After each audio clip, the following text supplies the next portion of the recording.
स्वागत आहे तुमचं मोरेताईंच्या रेसिपी चॅनल मध्ये।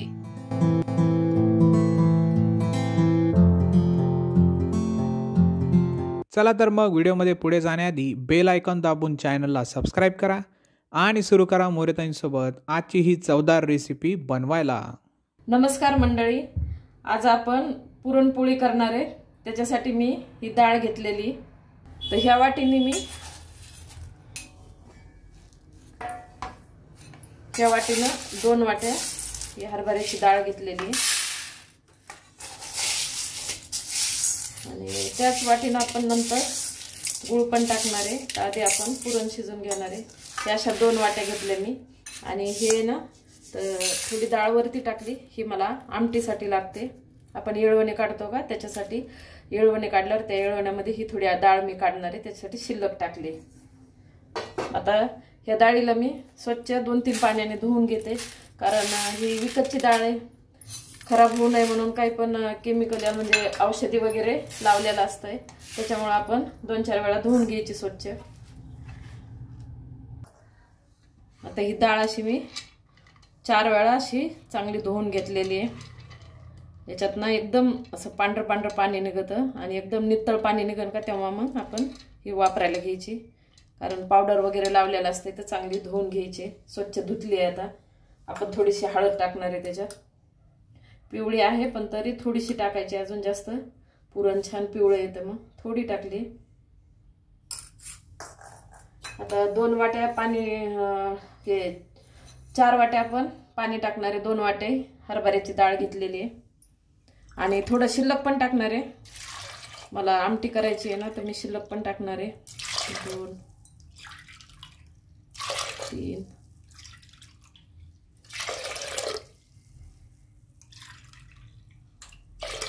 4.5 वाट्या मी पाणी टाकले। नाही लक्षात आलं तसं तर असं हात बुडून बी आपलं 1 कांड्याच्या वर पाणी आलं पाहिजे, अशा पद्धतीने आपल्याला पाणी टाकायचं। हे असं टाकलं मी, माझी अर्धी वाटी पण शिल्लक होती ना, तर मी आता हे 5 वाट्या माझ्या पूर्ण झाल्या। आता आपण थोड्या कमी गॅसवर 4 शिट्ट्या करून घेणार आहे आणि मग शिजल्यावर मी तुम्हाला दाखवते।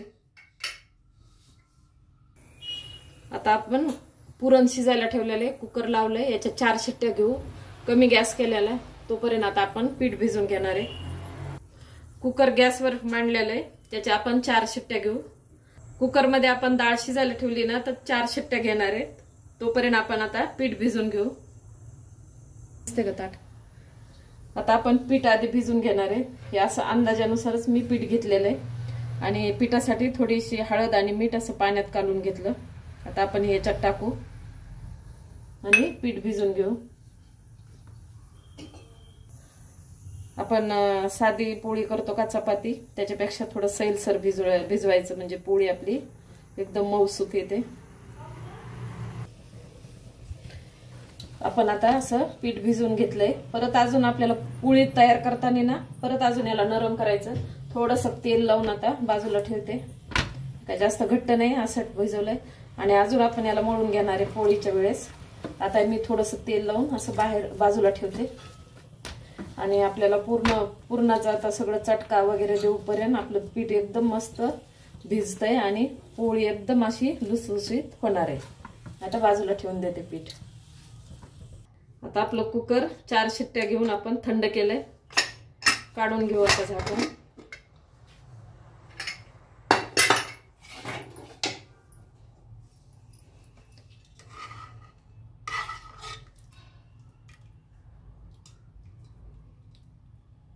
असं शिजले, आता आपण याला चाळणीत काढून घेऊ। आता आपण चाळणीवर ओतून घेऊ। अशी कढई घेतली, कढईवर चाळणी मांडतो, म्हणजे खाली आपली येळवणी राहते। मग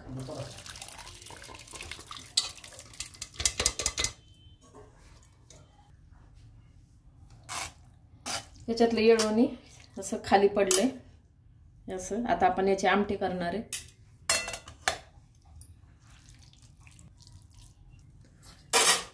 आता ह्याच्यातलं येळवणी मी काढून घेते आणि आपण पुरणाला चटका कढईमध्ये देणार आहे।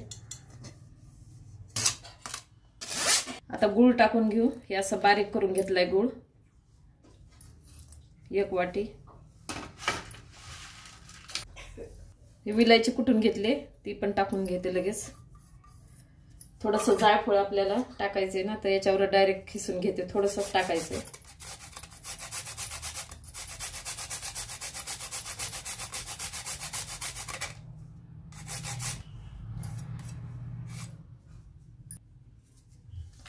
आता आपण गॅसवर ठेवून चटका घेऊ याला.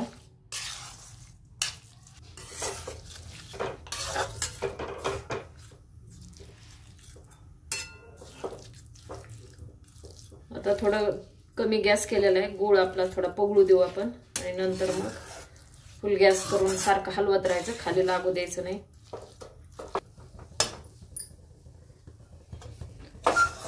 आपला आता चटका घेऊन झालेला आहे. आता आपण गॅस बंद करू आणि याला चाळणी टाकून आपण पुरण बारीक करणार आहे.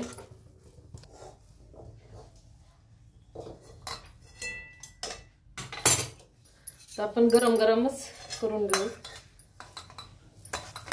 आता चाळणीवर टाकलं, खाली ना अशी कढई ठेवली, पुरण गळण मग आपलं त्याच्यामध्ये.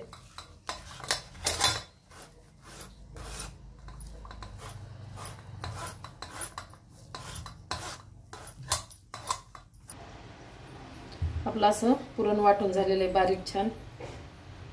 आणि पीठ आपण भिजून ठेवलेले, पीठ पण भिजलेले. आता आपण पोळ्या करायला घेऊ. आता आपण पोळ्या करायला घेणार आहे. तर हे असं पीठ भिजून ठेवलेलं छान भिजलंय. आता थोडंसं अजून तेलाचा हात घेऊन आपण मळून घेऊ याला. अगदी थोडंसं, हाताला चिटकत नाही म्हणून. आधी पुरण शिजायला टाकलं की पीठ आपल्याला भिजून ठेवायचं, म्हणजे मग असं छान भिजतंय. आता आपण याच्यातूनच थोडासा गोळा काढून घेऊ.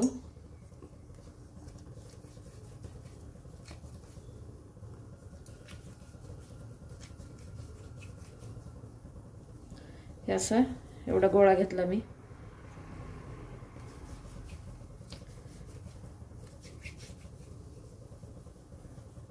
आता हे पोळीसाठी तयार आहे.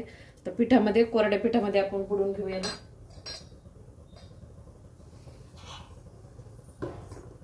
आणि असा वाटीचा आकारात देऊन घेऊ 2 अंगठ्याने.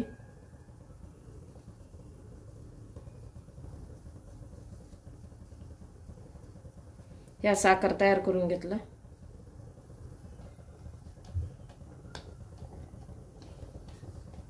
हे पहा, एवढा गोळा पूर्णाचा घेतला. पिठापेक्षा थोडा जास्तच घ्यायचा, म्हणजे मग पूर्ण पोळीमध्ये आपलं पीठ, हे पिठामध्ये हे पुरण असं पसरतं पोळी लाटताना आणि छान लागते मग पोळी. आता याला पण आपण 2 अंगठ्यानं असं दाबून घेणार आहे.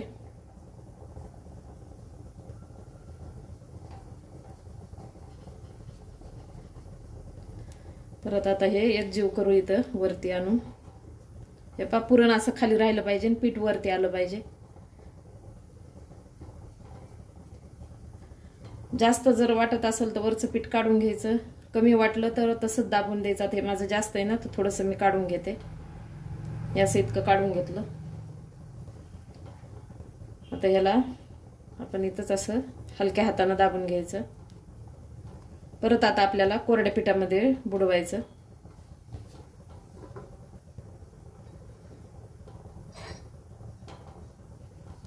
थोडंसं पीठ लावून घेतलं कोरडं.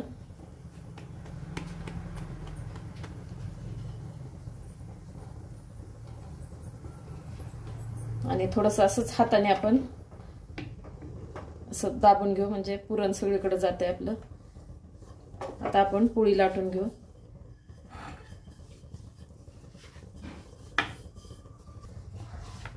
आता आपण आधी ना काय करायचं, आधी सुरुवातीला ना मध्यभागी थोडंसं लाटून घ्यायचं, म्हणजे मग ते पुरण असं बाजूने सरकतं. आणि थोडंसं पीठ असं लावून परत आपल्याला पलटून घ्यायची बाजू. आता इकडून लाटीते. आता आपण पूर्ण काटाने पण बारीक अशी पातळ लाटून घेतली. काट जाड नाही, एक साईजचे आहेत. आणि आता आपली लाटणं झालेली. आता आपण तवा पण गरम करायला ठेवलाय. तवा गरम झालेला आहे. आता आपण तव्यावर टाकून घेऊ. तवा आपला गरम झालेला आहे. आता आपण पोळी टाकून घेऊ, छान भाजून घेऊ. तर थोडंसं असे फुडं फुडं आलेले ना, तर लगेच आपल्याला खालचं अंग वरती करायचं, अशी टाकून घ्यायची आणि खालचं अंग भाजलं की नंतर आपल्याला मग तेल लावायचंय. आता आपण तेल लावून घेऊ.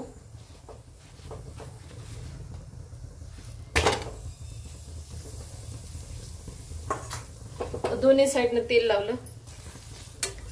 छान फुगली आहे पोळी आता आणि एकदम मऊसूत झालेली आहे.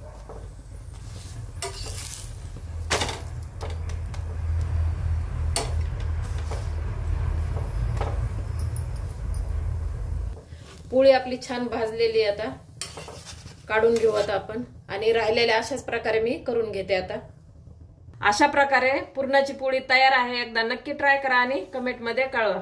तुम्हाला हा व्हिडिओ आवडला असेल तर लाईक करा आणि अशाच प्रकारच्या चवदार आणि चमचमीत रेसिपीसाठी सबस्क्राईब करा आणि कमेंट मध्ये कळवा तुम्हाला कोणत्या रेसिपीज बघायला आवडतील. पुन्हा भेटूया एका नवीन रेसिपीसह एका नवीन व्हिडिओमध्ये. धन्यवाद.